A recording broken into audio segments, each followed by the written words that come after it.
Hello friends, welcome to my channel. कैसे हैं आप लोग? उम्मीद करता हूं अच्छे होंगे और अपनी तैयारी आप लोग बहुत ही अच्छी तरीके से कर रहे होंगे। जैसा मैंने आपको बताया है वैसी तैयारी करिए। जो आपको पढ़ना है, जो सिलेबस में है वही पढ़िएगा, बाहर का कुछ भी मत पढ़िएगा, ठीक है। चैनल पर अगर आप पहली बार आए, चैनल भैया सब्सक्राइब कर लीजिएगा। वीडियो को शेयर करिए भाई, आप लोग अपने व्हाट्सएप स्टेटस पर लगा लीजिए, ग्रुप में शेयर कर दीजिए, जिससे कि बहुत सारे लोग इसका फ़ायदा उठा सकें। आपको पता है कि बाल विकास के अंतर्गत पहला टॉपिक हमारा है व्यक्तिक भिन्नता। हम लोग इससे पहले वीडियो में 35 प्रश्न जो है पढ़ चुके हैं।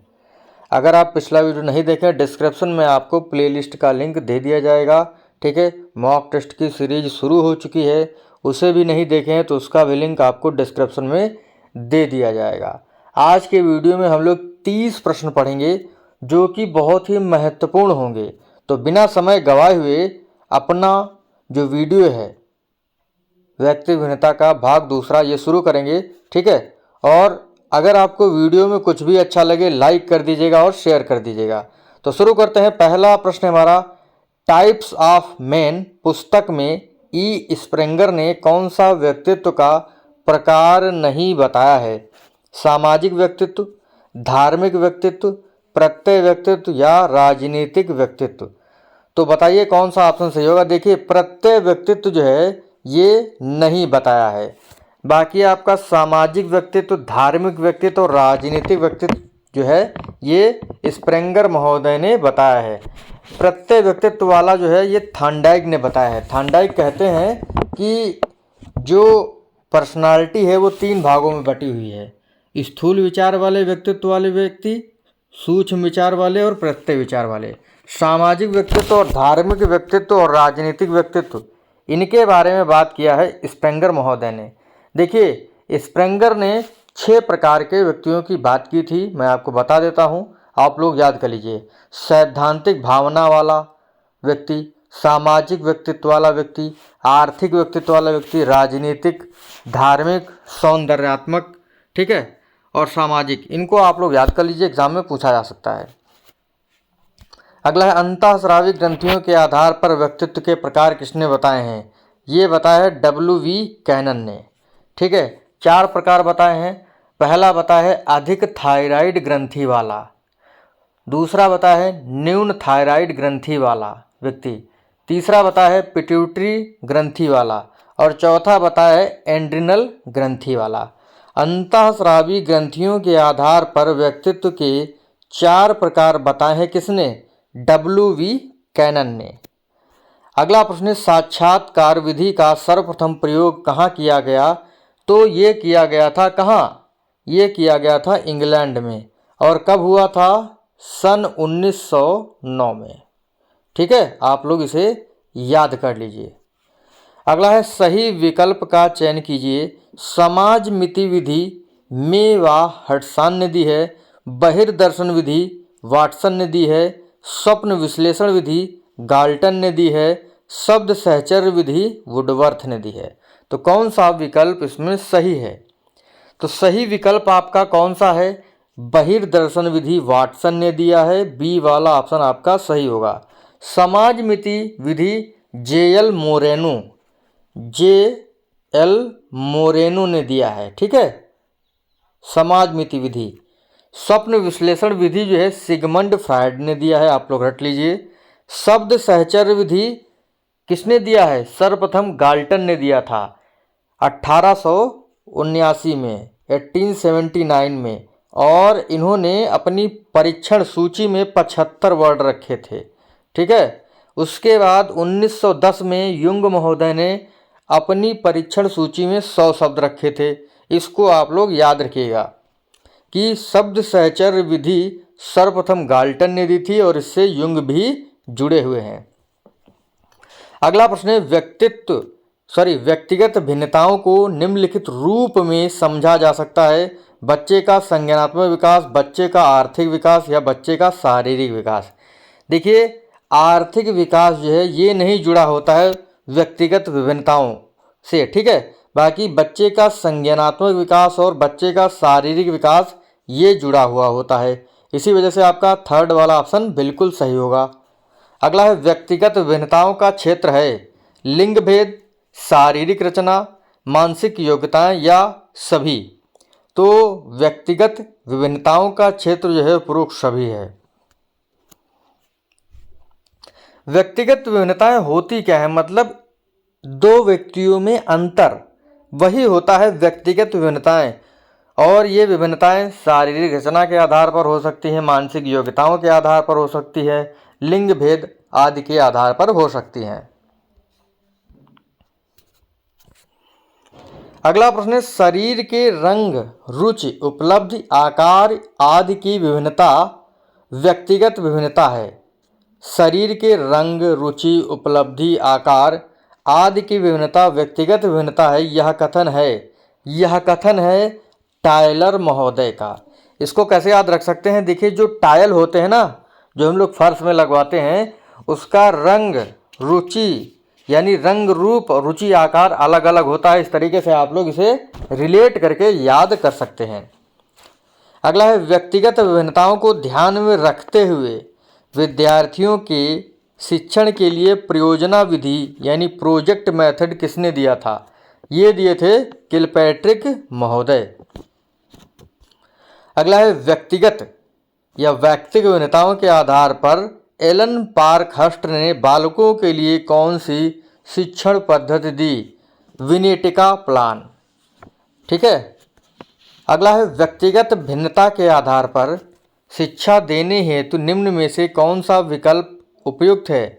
बुद्धि के आधार पर बालकों का कक्षा विभाजन, लिंग के आधार पर बालकों का कक्षा विभाजन, लिंग के आधार पर गृह कार्य में विभिन्नता, बाल केंद्रित शिक्षण विधियों का प्रयोग। देखिए व्यक्तिगत विभिन्नता के आधार पर शिक्षण देने हेतु सबसे उपयुक्त विकल्प है बुद्धि के आधार पर कक्षा विभाजन। कौन सा विकल्प उपलब्धि में व्यक्तिगत भिन्नता का प्रतीक नहीं है? पूर्व अनुभवों में विभिन्नता, लिंग में विभिन्नता, रुचियों में विभिन्नता या पूर्व निर्देशन में विभिन्नता। ये होगा आपका विकल्प उपलब्धि में व्यक्तिगत विभिन्नता का प्रतीक नहीं है। उपलब्धि जो है ये लिंग के आधार पर नहीं होती है, इसी वजह से बी वाला ऑप्शन जो है सही होगा प्रश्न के अनुसार। अगला प्रश्न है हमारा, देखिए लिंग जो है यानी लड़का लड़की जो है उसकी उपलब्धि जो है ये मतलब जेंडर फैक्टर पर डिपेंड नहीं करती है। ठीक है, इसको ध्यान रखिएगा, इसी वजह से इसका ऑप्शन बी सही होगा। अगला है सीमा हर पाठ को बहुत जल्दी सीख लेती है जबकि लीना उसे सीखने में ज़्यादा समय लेती है। यह विकास के किस सिद्धांत को दर्शाता है? व्यक्तिगत विभिन्नता सिद्धांत को। अगला प्रश्न हमारा, सीखने की योग्यता बुद्धि है, बकिंघम, वुडवर्थ, मन या टर्मन। सीखने की योग्यता बुद्धि है, बकिंघम ने कहा है। बुद्धि अमूर्त विचारों के बारे में सोचने की योग्यता है, ये किसने कहा है? ये कहा है टर्मन ने। अनुभव के अनुसार लाभ उठाने की योग्यता बुद्धि है, यह कथन है मन का, बर्ट का, डियर बर्ट का या बकिंघम का। अनुभव के अनुसार लाभ उठाने की योग्यता क्या है? ये है बुद्धि है, जो कि किसने दिया है? डियर बर्ट ने। बुद्धि कार्य करने की एक विधि है। देखिए लकड़ी पर, वुड पर जो है कोई कार्य करना जो होता है उसके लिए एक विधि होती है, ये नहीं किसी तरीके से जो है आप उस पर काम कर सकते हैं। तो बुद्धि कार्य करने की एक विधि है, वुडवर्थ ने कहा है। बुद्धि का प्रथम परीक्षण किसने किया था? टर्मन ने, बिने साइमन ने, कैटल ने या गाल्टन ने। बहुत ही शानदार प्रश्न है।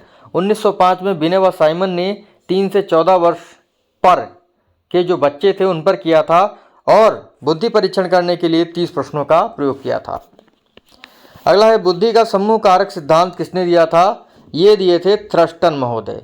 कौन दिए थे? बुद्धि का समूह कारक सिद्धांत जो है थ्रस्टन महोदय दिए थे। मैंने आपको कल याद करने की ट्रिक बताई थी कि जो समूह होता है ना, समूह का वजन जो है किस में होता है? टन में होता है। ठीक है, इसी वजह से आपका बी वाला ऑप्शन इसमें सही होगा। लिखा है बुद्धि का समूह कारक सिद्धांत में कौन सी योग्यता नहीं बताई? किसने? थ्रस्टन ने। देखिए जो थ्रस्टन महोदय थे इन्होंने बुद्धि का समूह कारक सिद्धांत दिया 1938 में, और ये कहाँ के निवासी थे? ये अमेरिका के निवासी थे। इनकी एक बहुत ही फेमस पुस्तक है जिसका नाम है प्राइमरी मेंटल एबिलिटी, प्राथमिक मानसिक योग्यता। इन्होंने इसमें कुल 13 योग्यताएं बताई थी, लेकिन वर्तमान में केवल 7 योग्यताएं ही प्रचलित हैं। ठीक है, उन्हीं 7 योग्यताओं को जो है, उन्हीं 7 योग्यताओं के समूह को इन्होंने क्या बताया है, बुद्धि बताया है। ठीक है, और इसमें प्रश्न है कि बुद्धि का समूह कारक सिद्धांत में कौन सी योग्यता थ्रस्टन ने नहीं बताई है? स्मरण योग्यता, अंक योग्यता, तार्किक योग्यता या प्रेक्षण योग्यता। देखिए, इन्होंने जो है ये चारों योग्यताएं बताई हैं। ठीक है, इसी वजह से थोड़ा ये प्रश्न गलत है, लेकिन यहाँ पर अगर दिया होता कि सभी, तो सभी आपके ऑप्शन यहाँ पर सही हैं। 7 योग्यताएं कौन कौन सी बताई हैं? प्रेक्षण योग्यता, अंक योग्यता, शाब्दिक योग्यता, तार्किक योग्यता, स्मरण योग्यता, वाक योग्यता और पर्यवेक्षण योग्यता। ये 7 योग्यताएं जुड़ करके बुद्धि का निर्माण करती हैं। ये किसने कहा है? हमारे थ्रस्टन महोदय ने। अगला है, रॉबर्ट स्टर्नबर्ग ने कितने प्रकार की बुद्धि बताई है? तो रॉबर्ट स्टर्नबर्ग ने 3 प्रकार की बुद्धि बताई है। ठीक है, आप लोग इसे रट लीजिए, एग्जाम में पूछा जाएगा, नहीं तो भूल जाएंगे, बहुत ही महत्वपूर्ण है। 3 प्रकार की बुद्धियाँ बताई, घटकी बुद्धि, अनुभविक बुद्धि और सांदर्भिक बुद्धि। घटकी बुद्धि को इंग्लिश में कंपोनेंशियल इंटेलिजेंस, जिसे निष्पादन बुद्धि भी कहते हैं। अनुभविक बुद्धि को सृजनात्मक बुद्धि भी कहते हैं। सांदर्भिक बुद्धि को व्यवहारात्मक बुद्धि के नाम से भी जाना जाता है। ठीक है, इसको आप लोग ध्यान रखिएगा। तो समस्या समाधान के लिए प्राप्त सूचनाओं का विश्लेषण करना किस बुद्धि में होता है? ये होता है घटकी बुद्धि में। इसे एनालिटिकल इंटेलिजेंस या कंपोनेंशियल इंटेलिजेंस भी कहते हैं। इसी वजह से आपका बी वाला ऑप्शन सही होगा। अनुभविक बुद्धि क्या होती है? इसे क्रिएटिव इंटेलिजेंस या सृजनात्मक बुद्धि कहते हैं। एक्सपीरियंशियल इंटेलिजेंस इसे कहा जाता है। अनुभविक बुद्धि की परिभाषा क्या है? ऐसी बुद्धि जिसके माध्यम से व्यक्ति नई चीज़ें, नए नियम, नए सिद्धांतों का निर्माण करता है, वह आपकी अनुभविक बुद्धि होती है। ठीक है, और उसके बाद आपकी आ जाती है संदर्भिक बुद्धि, कॉन्टेक्चुअल इंटेलिजेंस। ठीक है, लिखा है सांदर्भिक बुद्धि के बारे में, वही बता रहा हूँ। ये तीसरी है, पर्यावरण के साथ जल्दी अनुकूलन करना जो है, ये सांदर्भिक बुद्धि सिखाती है। आपका जो है पहला वाला ऑप्शन नहीं, दूसरा वाला ऑप्शन सही है। मैंने आपको बताया ना, समस्या समाधान के लिए प्राप्त सूचनाओं का विश्लेषण करना घटकी बुद्धि के अंतर्गत आता है। बाकी याद रखिए। अगला पॉइंट है हमारा, अनुभविक बुद्धि किसे कहते हैं? अभी मैंने आपको बताया था सृजनात्मक बुद्धि को कहते हैं। इमोशन शब्द लैटिन भाषा के किस शब्द से बना हुआ है? इमोवेयर। इमोवेयर का मतलब होता है क्या? टू एक्साइड, उत्तेजित करना। सर्वप्रथम संवेगात्मक बुद्धि का प्रयोग किसने किया था? तो सर्वप्रथम 2 अमेरिकन थे, प्रोफेसर डॉक्टर जॉन मेयर और पीटर सेलो, यानी आपका ऑप्शन डी सही होगा। 1990 में सर्वप्रथम प्रयोग किया था। संवेगात्मक बुद्धि का ट्रेट मॉडल किसने दिया? ये दिए थे, कौन दिए थे? केवी पैटिडस। और ट्रेट मॉडल को अंतरावैयक्तिक मॉडल भी कहते हैं, और इसके अंतर्गत स्वयं की भावनाओं को जानना, समझना और उनका उचित प्रबंधन करना होता है। इसी वजह से आपका सी वाला ऑप्शन सही है। अगला है, स्वयं तथा दूसरों की भावनाओं को जानना, समझना, उचित प्रबंधन करना। ये किसके अंतर्गत आता है? ये आता है मिक्स्ड मॉडल के अंतर्गत। देखिए, ये मॉडल जो दिए हुए हैं ये संवेगात्मक बुद्धि के हैं। संवेगात्मक बुद्धि के 3 मॉडल थे। एबिलिटी मॉडल, जिसे अंतर्वैयक्तिक मॉडल कहते हैं। दूसरा है ट्रेट मॉडल, जिसे अंतरावैयक्तिक कहते हैं। एबिलिटी मॉडल जो है ये जॉन मेयर और पीटर सेलो ने दिया था। इसमें जो है दूसरों की भावनाओं को समझना और जानना होता है। और ट्रेट मॉडल अंतरावैयक्तिक होता है, जो केवी पैटिडस ने दिया था। इसमें स्वयं की भावनाओं को जानना, समझना और उनका उचित प्रबंधन करना होता है। मिक्स्ड मॉडल में क्या होता है कि स्वयं तथा दूसरों की भावनाओं को जानना, समझना और उनका उचित प्रबंधन होता है। ये डेनियल गोलमैन ने दिया था। अगला देखिए पॉइंट है हमारा, पहली प्रश्न है, दूसरों की भावनाओं को जानना, समझना तथा उचित प्रबंधन करना। अभी मैंने आपको बताया था क्या होगा? Ability model. अगला है हमारा पॉइंट, प्रश्न है, संवेगात्मक बुद्धि बुद्धि लब्धि से अधिक महत्वपूर्ण क्यों? यह जो बुक है ये किसकी है? ये पुस्तक है डेनियल गोलमैन महोदय की। ठीक है, 1995 में डेनियल गोलमैन ने जब पुस्तक प्रकाशित की थी, जिसके बाद संवेगात्मक बुद्धि को बहुत ज़्यादा ख्याति मिली। ये कहते हैं कि सफलता में 80% जो है ये संवेगात्मक बुद्धि होती है, और IQ जो होता है, ठीक है, यानी जो बुद्धि लब्धि होती है वो 20% सहायक होती है। संवेगात्मक बुद्धि के कितने तत्व हैं? तो भैया इनके 5 तत्व हैं, रट लीजिए। अगला प्रश्न इसी पर आधारित है।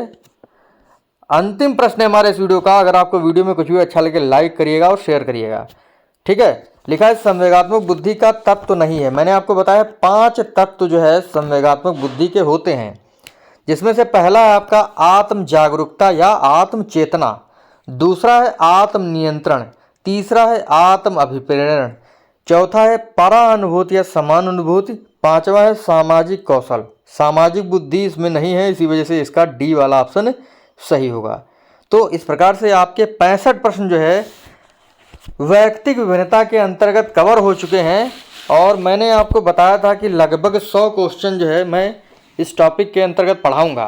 बाकी आपके मॉक टेस्ट आ रहे हैं तो उनको ज़रूर लगाइएगा, क्योंकि ज़रूरी नहीं होता है कि जो मैं आपको टॉपिक्स पढ़ा रहा हूँ सारे क्वेश्चंस कवर हो पाएँ, क्योंकि बहुत बार किताबें पलटने से नए नए क्वेश्चंस आ जाते हैं, तो फिर वो आपको मॉक टेस्ट में मिल जाएंगे। गारंटी है अगर आप लोग मॉक टेस्ट कर लेंगे और ये पढ़ लेंगे तो भैया कहीं पढ़ने की ज़रूरत नहीं है, मोटी मोटी किताबें पढ़ने की ज़रूरत नहीं पड़ेगी। यही जो PDFs मैं आपको दूंगा पढ़ने के लिए, तो इनको पढ़िएगा जब, तो आप समझ जाएंगे कि काफ़ी दमदार मैटर है। अभी तो शुरुआत है, जब पूरा कोर्स हो जाएगा तो आपको लगेगा कि बहुत ज़्यादा हो गया है, ठीक है। तो अभी से पढ़ना शुरू करिए। 65 प्रश्न हैं, और अगर मैं इसी से ही अभी बना दूं मॉक टेस्ट 10 नंबर का, तब भी जो है आप लोग गलत कर देंगे। तो मैंने आपको बताया ना कि सफल होने के लिए सबसे ज़्यादा ज़रूरी है प्रैक्टिस करना और रिवीजन करना, ठीक है। तो करते रहिए, मिलेंगे आपसे अगले वीडियो में। तब तक के लिए जय हिंद, जय भारत, थैंक यू।